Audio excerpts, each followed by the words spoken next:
물론 여긴 국민 라디오.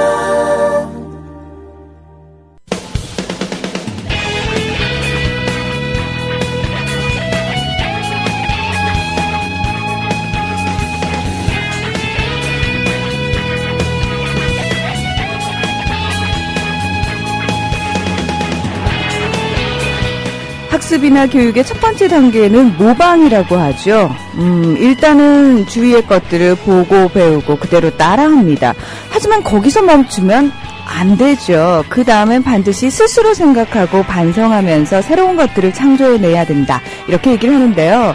문득 우리 스스로는 얼마만큼 그 교육에 충실한가에 대해서 생각을 좀 해봤습니다. 귀찮으니까 또는 난 능력이 안 되니까 뭐 그렇게 크게 영향이 있나 싶어서 모방 단계에 머무르고 그 상태로 사는 경우 참 많잖아요. 쉽지 않게 제 자신부터 좀 그런 것 같습니다.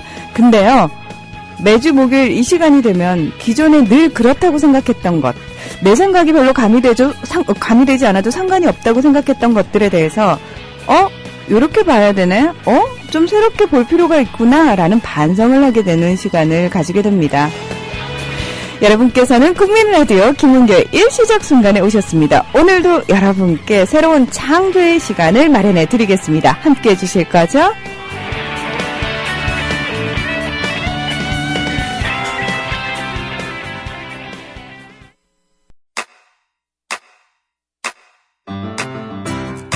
국민라디오 지지하는 4가지 방법 아시나요?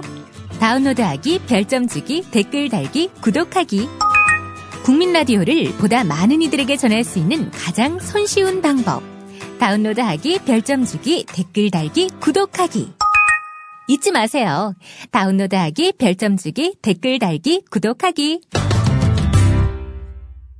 네, 안녕하십니까, 교수님? 네, 안녕하세요. 네. 오늘은 막루의 상상력 이런 얘기를 한번 해보려고 해요. 네.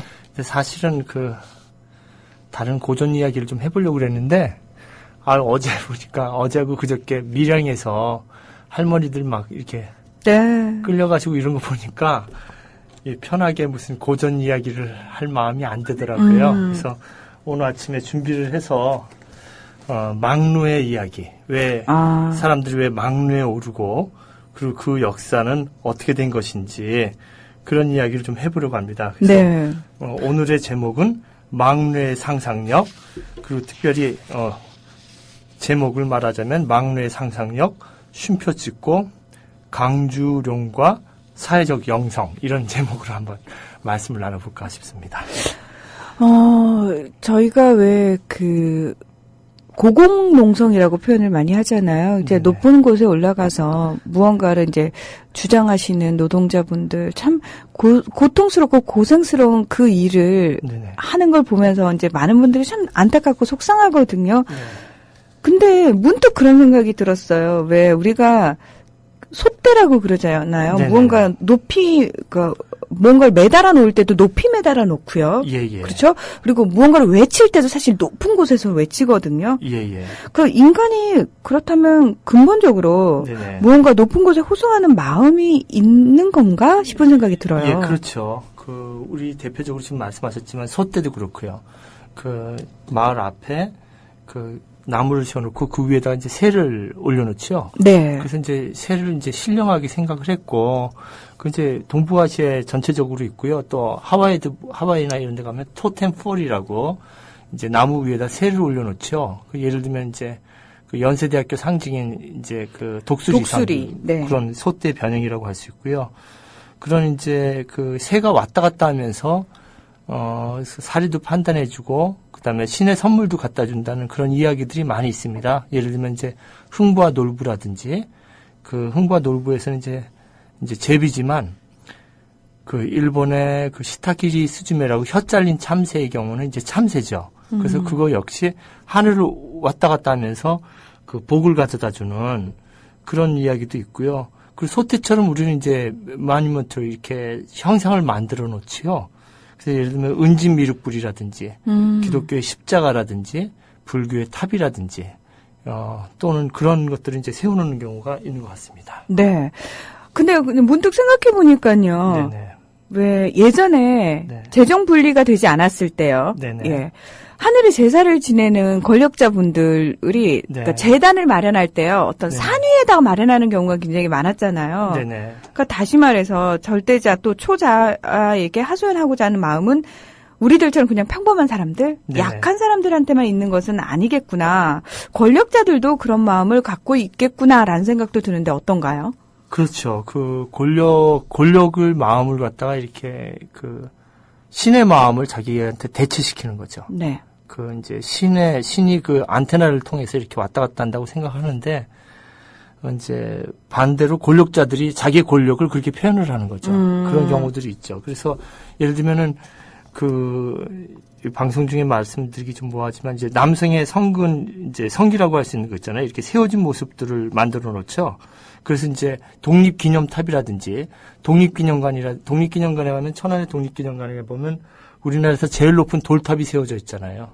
그래서 이제 그런 식으로 그 어떤 점령자들이 꼭 생기면 관계통항비라든지 진흥항비라든지 이렇게 비석을 꼭 세워놓죠. 그래서 자기네 권력을 과시하는 그래서 그걸 이제 락강은 그것을 그 남성 권력이라고 해서 팔루스라는 말을 만들어냈습니다. 네. 근데 이제 그 남성 권력은 남자에게만 있는 것이 아니라 여자나 누구에게나 다 있죠. 무엇을 점령하려고 하는 그런 그 욕구들이 있다고 그러는데, 근데 그건 이제 본래적인 그런 건 아니죠. 본래적인 그 선한 마음은 아니고 어떤 권력적인 모습이라고 할 수 있겠습니다.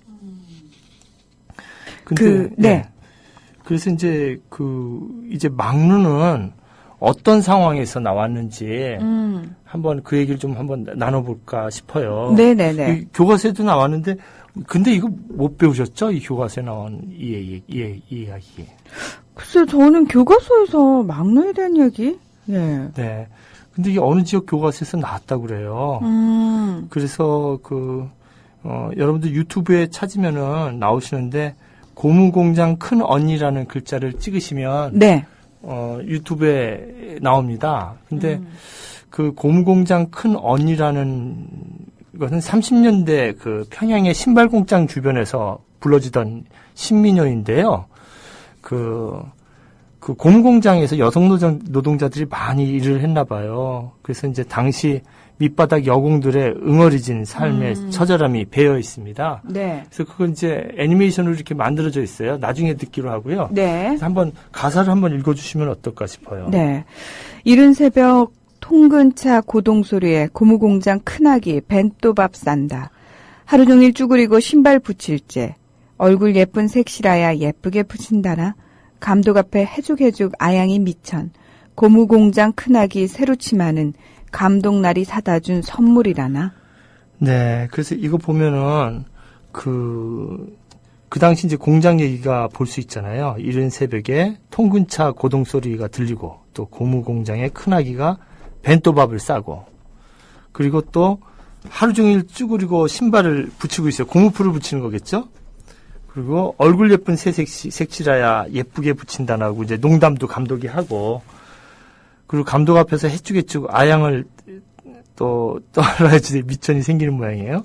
또 네. 고무공장의 큰아기 새루치마는 감독나리가 사다 준 선물이라나 뭐 이런 얘기들인데 제 어머니는 이제 양말 공장 이 철원에 계셨었는데요. 아마 제 어머니가 비슷한 시기에 아마 계셨던 것 같아요. 근데 이 그 30년대 노래로 할머니들이 아직 많이 부르고 익히고 또 이렇게 전해지는 노래 같아요. 그래서 보니까 이 애니메이션 보면 앞부분에 좀 나오고요. 뒤에는 영상으로 이렇게 애니메이션하고 이렇게 같이 나오거든요. 이 사건이. 그래서 한번 좀 들어보시고 앞부분 좀 뒷부분은 좀 시끄러워요. 그래서 앞부분만 한번 이 할머니 소리로 이 신민요를 한번 들어보시겠습니다.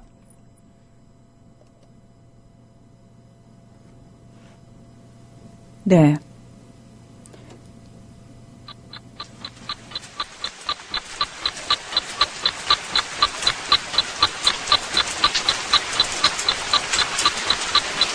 이른 새벽 통근차 고동소리에 고무공장 큰아기 벤또밥 싼다. 하루 종일 줄이고 신발 붙일 때 얼굴 예쁜 섹시라야 예쁘게 붙인다나 감독 앞에 해죽해죽 아양이 미천 고문공장 큰아기 새로 튀마는 감독 나를 사다 준 선물이라나. 여기까지 한번 들어보셨는데요. 아직 할머니들이 이 노래를 기억할 정도로 그 당시에 그 아픈 현실이 좀 맺어져 있는 것 같습니다. 그 1930년대 네. 평양의 신발공장 주변에서 불려졌던 신민요. 네. 근데 아까 막루 얘기를 저희가 하면서 교수님 이 말씀 하셨거든요. 네, 그래서 여러분도 혹시 지금 보시는들 인터넷으로 강주룡이라고 치시면요. 강주룡. 예, 그러면 사진이 나와 있을 거예요. 을밀대 위에 한 여자가 올라가 있는 사진을 보실 수 있을 겁니다. 네, 그래서 이거 굉장히 유명한 사진이죠. 이것이 이제 우리 근대사 또 현대사 들어서 최초로 그 근대적인 공장이 들어오고 최초로 막루에 올라가서 저항을 했던 첫 번째 사건으로 기록되고 있습니다. 그래서 그 이야기를 좀 하고 이 여자분이 올라가서 이 강주종 씨가 얘기했던 부분을 나중에 우리 문 선생님께서 좀 낭송을 해주시면 고맙겠습니다. 이제 강주종 씨가 30의 나이로 이제 돌아가셨는데요. 이제 1929년에 대공황이 시작되고 정말 노동자들이 총알바지로 있게 되었죠. 그래서 이제 1931년 5월에 평양의 평원 고무 공장의 조선인 사장이 노동자들에게 임금을 깎겠다고 선언했어요. 그래서 노동자들이 이에 수긍하지 않고 이제 파업에 들어갔죠. 그래서 이제 노동자들이 차라리 굶어 죽겠다고 하면서 아사 농성을 벌였어요. 이제 밥을 안 먹는 거죠. 그래서 이제 12일 동안 죽자 사자 싸웠는데 회사가 요구를 들어주려고 하지 않았어요. 그래서 5월 28일에 아사동맹을, 그러니까 굶어 죽는 동맹이죠. 단식 투쟁을 했는데 회사가 노동자 49명을 전원 해고를 시켜버린 거예요.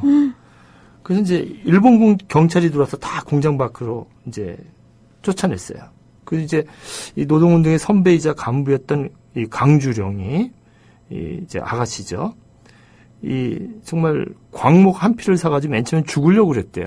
죽으려고 이제 목을 매려고 을밀대였는데 이제 그 당시 굉장히 높았대요. 한 11m 정도 이렇게 있고 지금 근데 을밀대 그러면 냉면집 생각하실 것 같아요. 네, 워낙 유명한. 예. 근데 거기 이제 을밀대 가서 광목으로 자기 목을 이제 메고 자살하려고 그랬는데 이거 내가 이럴 게 아니지. 그래서 이제 위에 올라가서 할 말을 다 하고 내가 죽어야지. 그리고 올라가려니까 높잖아요. 높아가지고 돌을 묶어가지고 광목 한 끝에 묵직한 돌을 묶어서 자꾸 던져가지고 기둥에 이제 묶어가지고 지붕 위로 올라갑니다. 그래서 을밀대 지붕 위에 올라가서 이제 밤새도록 주장을 하죠. 그래서 11m 축대 위에 세워진 또 5m가량의 을밀대 지붕 위로 올라갔어요. 굉장히 높이 올라간 거죠. 한 15m 올라간 거죠. 그래서 그 당시 잡지에 이제 나왔는데요.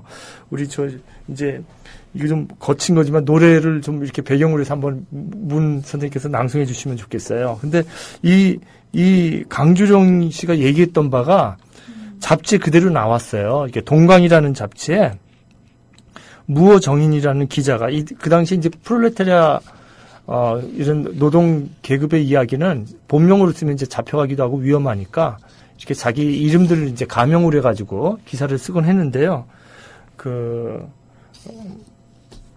거기 이제 제가 좀 읽겠습니다. 앞부분에 어떻게 되냐면요. 그 기자가 쓴 겁니다. 평양 명석 을밀대 옥상에 채공녀가 도련하였다. 이 채공녀는 떠 있다는 여자죠. 떠 있는 네. 여자가 출연했다 이거죠. 평원 고무직공의 동맹 파업이 이래서 더 유명하여 졌거니와 작년 중 노동쟁이의 신전술을 보여준 일본 연돌람과 비교하여 좋은 대조의 에피소드라 할 것이다. 이렇게 나왔습니다. 그래서 그 위에 올라가서 지붕 위에 올라가서 어떤 말을 했는지 한번 들어보시겠습니다.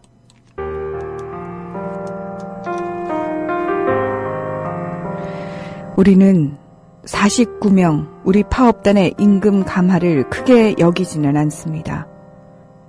이것이 결국은 평양의 2,300명 고무공장 직공의 임금 감하의 원인이 될 것이므로 우리는 죽기로서 반대하려는 것입니다. 2,300명 우리 동무의 살이 깎이지 않기 위하여 내 한 몸뚱이가 죽는 것은 아깝지 않습니다.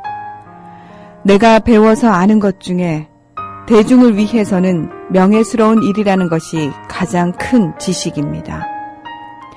이래서 나는 죽음을 각오하고 이 지붕 위에 올라왔습니다. 나는 평원 고무사장이 이 앞에 와서 임금 감화 선언을 취소하기까지는 결코 내려가지 않겠습니다. 끝까지 임금 감화를 취소치 않으면 나는 자본가에 그리고 생략됐고요. 근로대중을 대표하여 죽음을 명예로 할 뿐입니다. 그러하고 여러분, 구태여 나를 여기서 강제로 끌어낼 생각은 마십시오. 누구든지 이 지붕 위에 사다리를 대놓기만 하면 나는 곧 떨어져 죽을 뿐입니다. 이것은 강주령이 5월 28일 밤 12시 을밀대 지붕 위에서 밤을 밝히고 이튿날 새벽 산보 왔다가 이 희한한 광경을 보고 모여든 100여 명의 산보객 앞에서 한 일장 연설이다. 이 연설을 보아서 채공녀 강주령의 계급 의식의 수준을 엿볼 수 있다. 네, 이런 얘기입니다. 굉장히 이때가 지금 1931년이거든요. 네네. 지금 들어도 네. 이 연대의식이라고 해야 되나요? 네네. 네. 굉장히 의식 수준이 좀 높았구나라는 생각도 들고요. 대단하죠. 네, 정말 대단하시다라는 정말 생각이 듭니다. 지금 우리 그 2010년대 이제 김진숙 씨 부산에서 그거 한 거 거의 80년 전인데요. 네. 뭐 이런 그 행동을 했다는 것이 대단한 사건이죠. 근데 이분이 올라가 있던 시간은 9시간 30분이에요. 근데 9시간 30분 동안 올라가서 이제 할 말들을 하는데 이게 이제 SNS가 있던 시대도 아니고 뉴스가 있던 시대도 아닌데 이게 알려진 거죠. 이런 기사를 통해서 또 사람들을 통해서. 그리고 무엇보다도 여자가 그 당시엔 정말 여자는 말할 권리도 없고 근데 그 일제시대 때 여자는 세 가지 여자로 분류가 됐어요. 그 이제 잡지들 보면은 이제 서울대학교 사회학과 논문에 나온 이야기인데요. 소명 출판사에서 책이 나와 있습니다. 여자들은 이제 제일 많이 잡지에 나오는 여자의 호칭은 이제 신여성, 신여성이라고 해가지고 이제 어떤 새로운 공부들을 많이 하고 이런 여성이 있고 그다음에 모던 걸이라고 해가지고요. 대표적인 여자가 이제 나혜석이죠. 그야말로 자유롭게 사는 여자들. 그런 그룹들이 있고, 그 다음에 하나가 이제 현모양처라고 해서 옛날식으로 이제 신사임당 같은 스타일. 이런 세 가지 스타일이 이제 잡지에 나와요.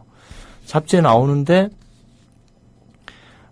여성 노동자라는 그 이야기들은 아주 찾기가 힘들어요. 이제 유한이라든지 임화라든지 이런 이제 문학자들이 주로 그 사람들을 대상으로 해가지고 시를 썼죠. 그리고 또, 윤동주 같은 경우도 1938년 5월 달에 누나의 얼굴은 해바라기라는 시 있잖아요. 그 1학년 때 쓴 건데 누나의 얼굴은 해바라기 얼굴.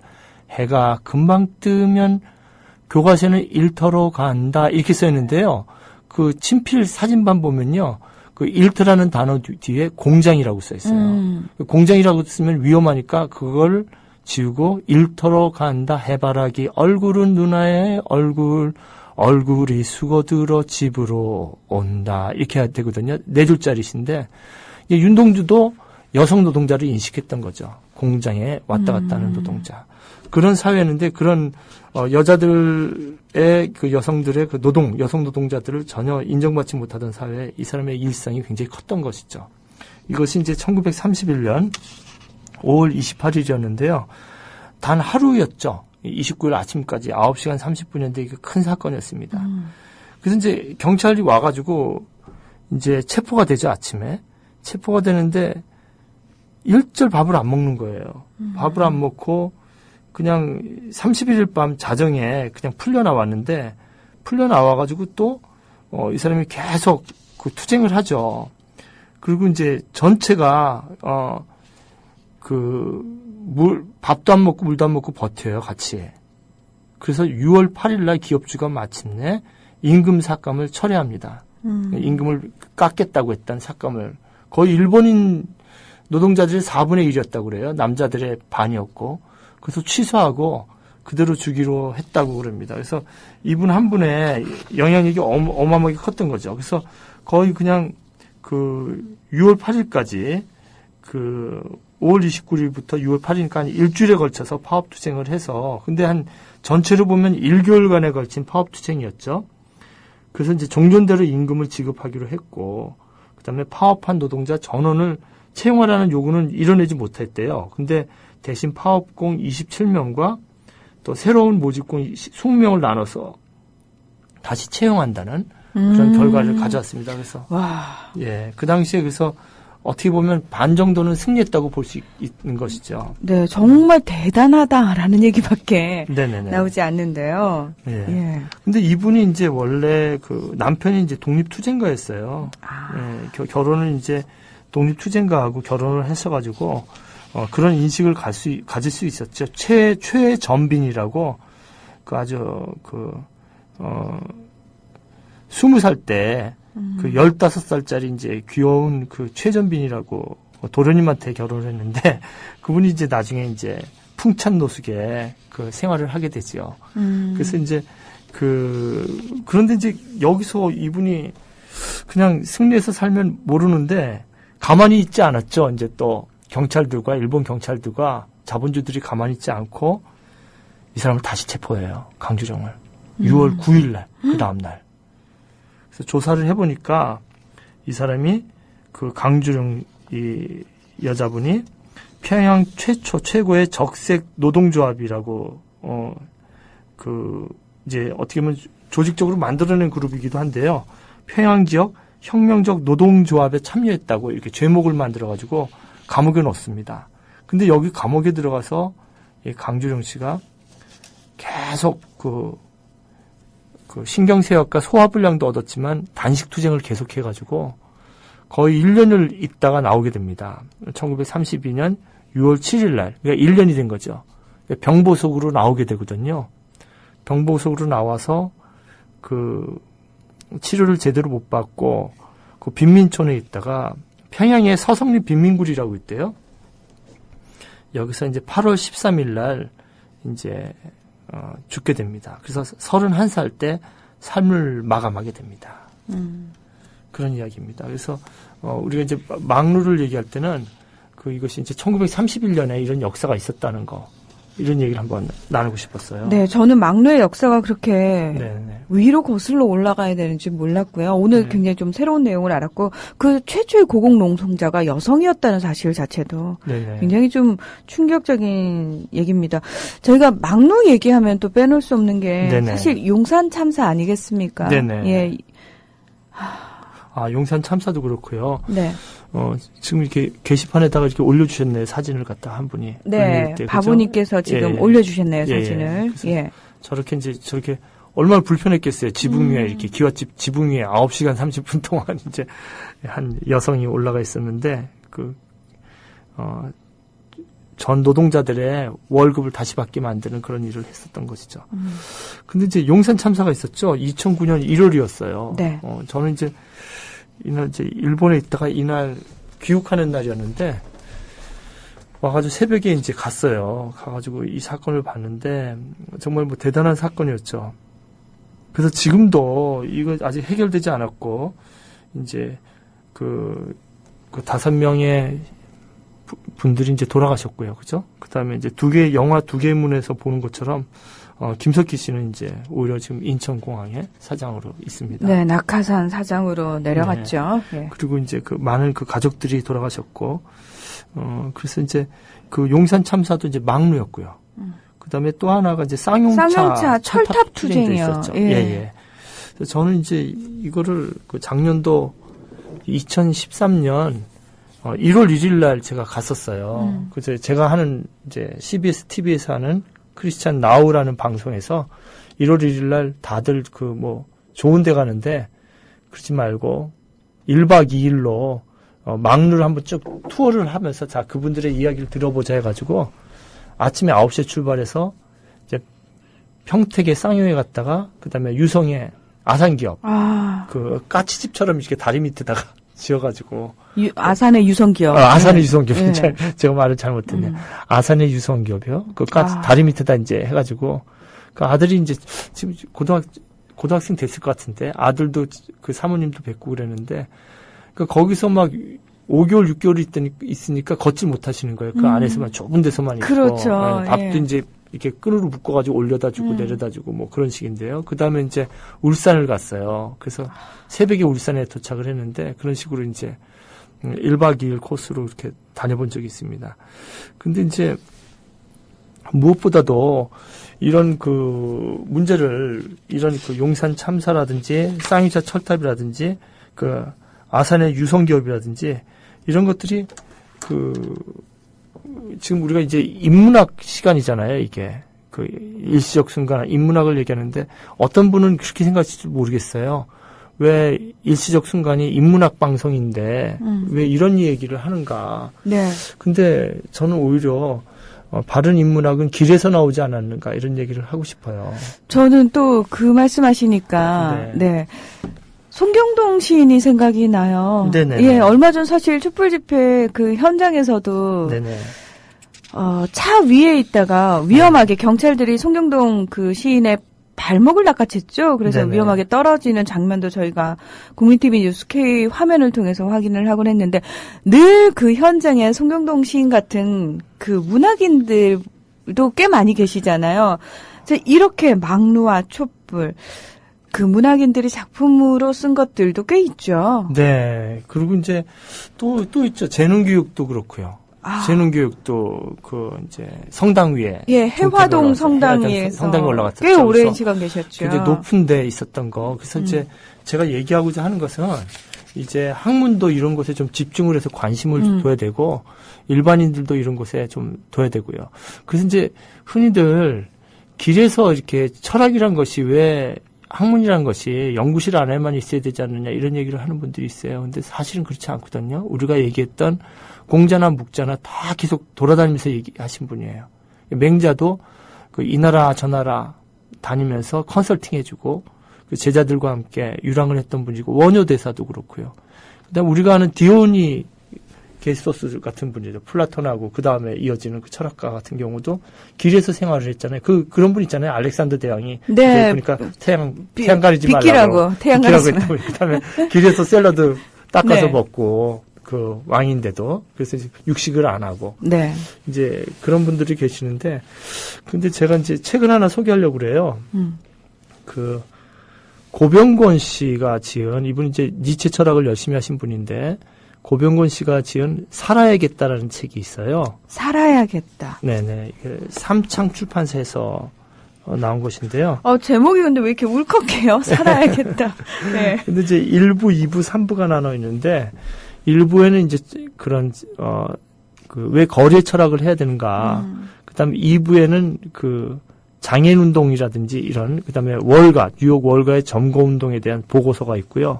3부에는 이제 전태일 쌍용 자동차 고동민, 청년 유니온, 밀양 2개3 뭐 이런 식으로 그 현장에서 철학적인 사유를 쓴 책이에요.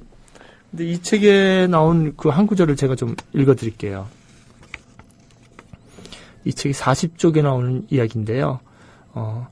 길에서 철학을 한다는 것은 이처럼 내가 통제할 수 없고 어쩌면 나를 잃어버릴지도 모를 세계를 향해 나를 여는 용기를 필요로 하며 또한 길에서 내가 생각하는 바를 굽힘없이 말할 용기를 필요로 한다. 그런데 우리가 이처럼 길에 나설 용기를 내야 하는 것은 그것이 비단 옳은 일이기 때문에 다시 말해 그것이 우리 이성이 명한 일이기 때문만은 아니다. 내 생각에 길은 무언가를 폭로하는 장소이기도 하지만 무엇보다 집과 학교, 공장, 궁정 같은 곳, 다시 말해 법의 보호와 명령을 받는 장소에서는 떠올릴 수 없는 새로운 비전 같은 것이 나오는 장소이기도 하다. 나는 여기서 길의 두 번째 의미를 발견한다. 길에서는 그야말로 온갖 일, 온갖 사건이 일어난다. 누군가에게 따귀를 맞을 수도 있고 누군가를 친구로 사귀기도 한다. 거기서는 내가 통제할 수 없는 온갖 일들이 일어난다. 이렇게 쓰셨어요. 그래서 이제 길에서 이렇게 사유를 하고 길에서 우리 인간의 의미를 생각하는 이런 것이 이제 중요하다 그러면서 이런 책이 나왔는데 이런 책들이 좀 많이 나와야 되지 않나 이런 생각이 좀 들었습니다. 그렇죠. 예, 살아야겠다. 네네. 예, 제목 자체는 굉장히 좀 비장하기도 하고 울컥하기도 하고. 네네. 예. 그래서 제가 아까 이제 송경동 시인 얘기를 하셨는데요. 네. 우리 송경동 시인 좀 안 다쳤으면 참 좋겠는데. 네.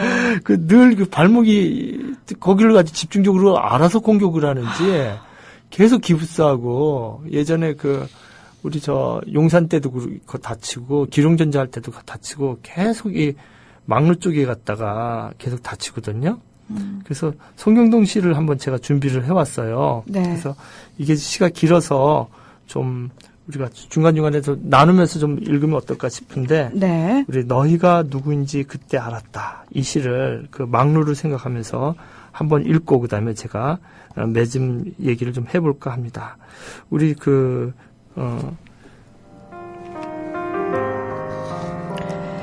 너희가 누구인지 그때 알았다. 송경동. 국민의 밥상에 독이 든 고기를 올리겠다고 했을 때, 천년 강물의 가슴을 파헤치고 이윤을 위해 자연을 죽이겠다고 했을 때, 교육의 전당을 시장으로 만들어 아이들을 죽음 같은 경쟁으로 내몰겠다고 했을 때, 뉴타운을 지어 가난한 자들을 몰아내겠다고 했을 때,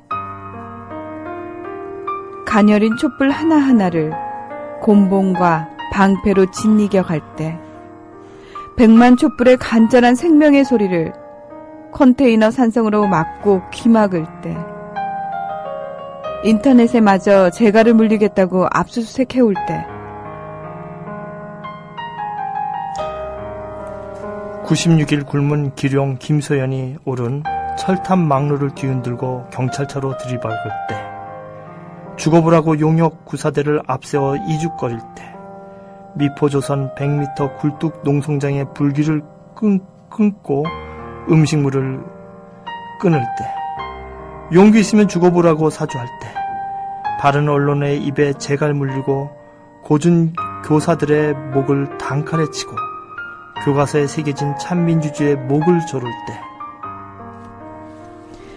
890만 비정규직 2년짜리 노예 목숨도 부족해 4년짜리 노예, 영원한 비정규 목숨들을 양산해 자본에겐 횡재를, 민중에겐 살아도 죽은 목숨을 선사하겠다고 했을 때, 가진 자들만을 위해 모든 법률을 계약하겠다고 했을 때, 항복하지 않으면 어떤 인도적 지원도 할 수 없다고 북의 동포들에게 엄포를 놓을 때, 팔레스타인 학살 규탄 유엔 인권위 결의안에 기권표를 던질 때, 알았다. 너희는 소수라는 것을, 만인을 위한 정부가 아니라는 것을, 만인을 죽음으로 내몰 잔인한 살인정부라는 것을, 폭력으로밖에 자신을 유지할 수 없는 더럽고 추악한 파쇼 정부라는 것을, 자본의 위기를 노동자, 농민, 빈민, 서민의 위기로 돌리려는 극악한 정부라는 것을, 너희에겐 그 무엇도 맡겨서는 안 된다는 것을,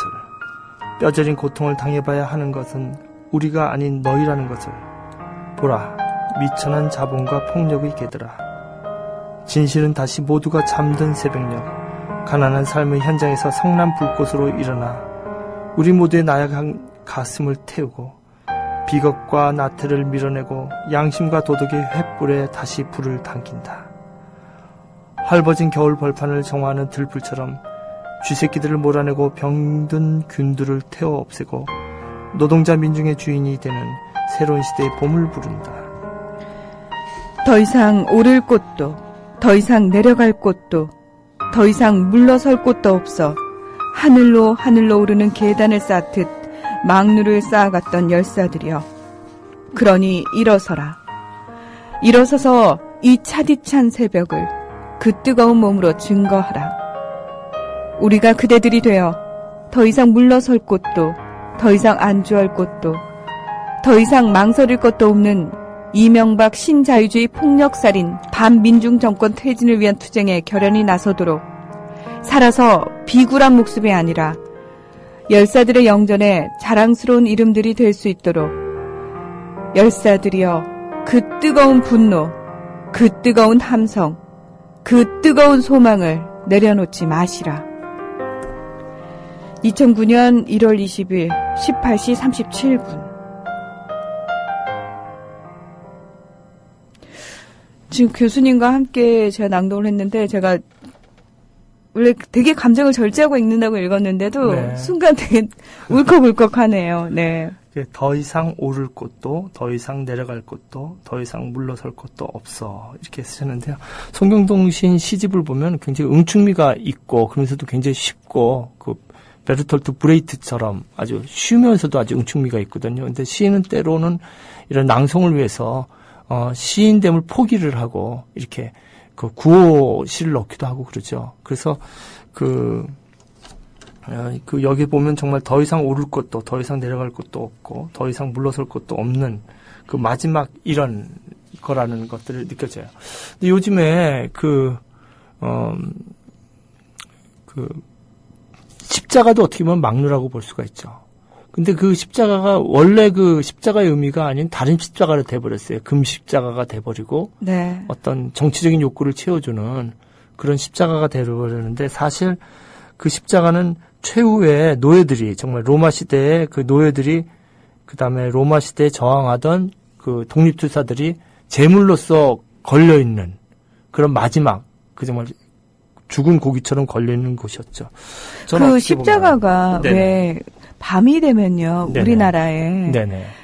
비행기에서도 보인다고 그러잖아요. 그 빨간 맞아요. 십자가들. 예, 그러니까 예. 십자가들이 정말 많아졌다는 거는 표면적으로만 보면 그 십자가가 많아졌다는 건 그만큼 아픈 자들의 눈물을 닦아주는 것들이 많아졌다는 의미일 텐데. 많아져야 하는 거죠. 그렇죠. 정말 근데 그렇지 않은 거죠, 지금 상황이. 전혀 다른 예, 예. 의미로 십자가가 많아진 거죠. 예. 예. 그러니까 교회주의가 돼버린 거죠. 교회를 크게 만들려는. 정말 교회가 교회주의가 아니라 이웃을 사랑하고 이렇게 돼야 되는데, 그러니까 어떻게 보면은 이제 호모사케르라고 그러는데요. 이 막루에 올라가는 사람은요, 십자가에 달려있는 그 옛날 그 독립투사들, 그 제로 땅이라고 그러는데, 그 독립투사들이나 로마 시대에 걸려있던 노예들이거든요. 더 이상 갈 곳이 없어서 거기 묶여있는 것이죠. 예수도 그런 인물이었죠.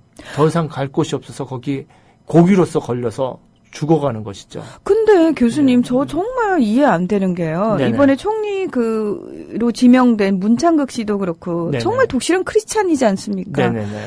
교회에 가서 그 신도들을 상대로 했던 얘기들을 들으면은, 네.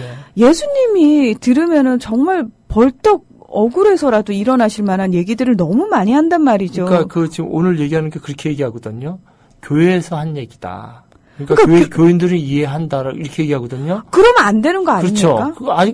예수님이라든지 바울이라든지 예언자들은 교인을 따로 구분해가지고 얘기한 게 아니거든요. 일반인들 앞에서 비유로 저 날아가는 새를 봐라, 저 들판의 백합화를 봐라, 쉬운 얘기로 이렇게 했지 교인들만 뭐 알아듣는 얘기를 따로 구분해내거나 이렇게 얘기를 안 했어요. 그리고 이제 아무데나 그 신의 뜻이라고 하나님의 뜻이라고 얘기한다면 히틀러도 그랬어요. 자기가 메시아라고. 그리고 그 당시에 그 히틀러를 추앙하던 교회들이 그 히틀러는 메시아라고 정말 그 얘기를 했기 때문에 보네포 같은 사람이 이제 고백교회라는 그 다른 뭐 교단도 아니지만 모임을 만들어가지고 젊은 목사들끼리 투쟁을 했고요. 근데 똑같은 십자가를 쥐고요. 네네네. 한쪽에서는 수녀님들과 예, 예. 신부님들이 예, 예. 밀양에서 많은 맞아요. 주민들과 같이 눈물을 흘리고 끌려 나오지 않았습니까? 네네네네. 그리고 다치시기도 하고요. 네네. 근데 왜 한쪽에서는 똑같은 십자가를 들고 정말 온 국민을 우롱하고 네네. 말도 안 되는 사실 교회마저도 더럽히는 그런 말들을 하는 목사와 그렇죠. 예. 신도들이 많다는 얘기죠. 그러니까 그때도 예수님 시대도 그랬죠. 예수 시대 때도 그래서 그런 얘기를 하죠. 성경 구절에 나오는 게 내 이름을 망령되이 일컫지 말아라. 그러니까 내 이름 가지고 마음대로 멋대로 얘기하지 말아라. 근데 너무 쉽게 막 세월호 아이들은 하나님이 죽인 거다. 뭐 이런 얘기를 하고 그리고 막 식민지라든지 분단도 하나님의 뜻이었다. 이건 네. 정말 위험한 얘기죠. 그걸 이제 자기중심적 섭리주의라고 그래요. 자기 마음대로 막 자기 망상적으로 이건 하나님 뜻이라고 막 그러는 거죠. 우리 가상임신이라고 있잖아요. 상상임신이요. 상상임신이요. 그런 것처럼 어떤 신앙도 잘못되면은 모든 걸 자기식으로 해석을 해가지고 온 나라의 역사를 갖다가 네. 하나님의 뜻이라고 하고 군인 위안부도 사과 안 해도 된다고 그러면 이거 할머니들이면 어떻게 그 다음에 그런 얘기를 교회에서 했다고 그러지만 아니 교회 얘기가 이제 그런 얘기 자체가 교회를 개토로 만드는 거죠 자꾸. 그 얘기가 아베가 들었다면 얼마나 반갑겠어요. 지금 극우 일본 언론들부터 시작해서 네티즌들은 그렇게 환영을 하고 있다고. 예, 너무 이런 총리가 있나 너무 반가울 거예요. 하나님의 뜻으로 식민지가 됐고, 일본 덕에 우리가 부자가 됐고, 일본을 비평하는 나라는 말은 없어요. 이분 얘기 제가 오늘 오늘의 교회 얘기도 제가 다 듣고 왔거든요. 1시간짜리 동영상을 제가 다 듣고 왔는데 한 번도 일본을 비평하지는 않아요. 비평하지 않고.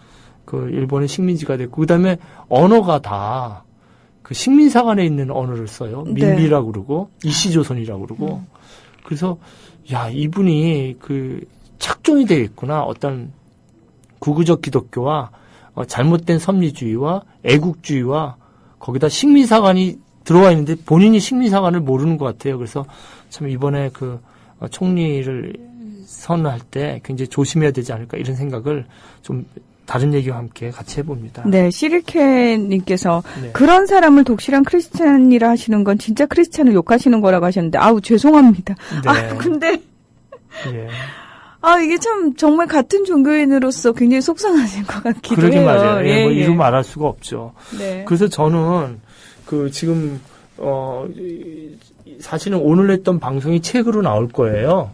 제 책이 아니라 이제 엄교 선생이라고 있죠. 얼마 전에 창립해서 피로 엄교 선생하고 저하고 이제 김진호 선생하고 몇 사람 해서 현암사에서 사회적 영성이라는 책을 낼 거예요. 그러니까 종교에서 영성이라는 단어를 많이 쓰잖아요. 네. 뭐 천주교라든지 불교에서는 좀 다른 단어를 쓰겠지만 그래서 그걸 다 해서 영성을 이제 개인적으로 생각을 하고 자기 망상적으로 영성을 이렇게 얘기하는 거 아니에요. 그래서 그 영성이 아니라 이렇게 이웃을 생각하는 공동체 영성을 우리가 한번 생각을 해봐야 되는데 제가 맡은 부분이 바로 이 막루에 대한 이야기였어요. 막루의 상상력. 그래서 오늘 얘기를 하면서 우리가 이제 늘 생각을 할 때 자기만 생각하거나 망상적으로 생각하지 않고 이웃과 대화하면서 거기서 우리의 판단력을 키우고 그런 이야기를 해야 되지 않을까 해서 오늘 막루의 상상력, 특별히 31살 때 돌아가신 한 여성 강주룡이라는 여성의 얘기를 하면서 막루의 역사와 함께 우리 곁에 있었던 용산 잠수의 막루, 쌍용철탑의 막루, 그다음에 재능교육의 막루, 그리고 아산의 유성교배의 막루 이런 얘기들을 나눠봤습니다. 네.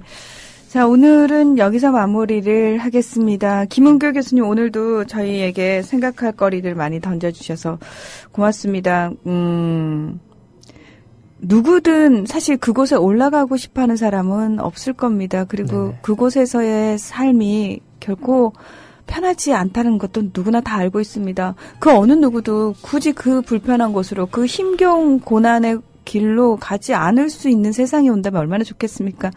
네, 마지막 얘기 1분만 할 수 있을까요? 네. 예. 그래서 막루라는 것이 생기면은 대통령이건 누구건 그 막루에 올라간 사람들의 마음을 공유하면서 지금 해수부 장관이 거기 막루에 있는 거 아니에요? 지금 팽덕항에 지금 가족들이. 네. 그 해수부 장관이 막루에 같이 있듯이 대통령이나 모든 지도자들이라든지 종교인들이 막루에 같이 있는 마음으로 같이 얼마나 힘들면 막루에 올라가겠어요. 그분들하고 같이 있는 마음, 그것이 인문학의 처음이 아닌가 이런 생각을 해봅니다. 네, 교수님 오늘도 고맙습니다. 국민 라디오 지지하는 4가지 방법 아시나요? 다운로드하기, 별점 주기, 댓글 달기, 구독하기.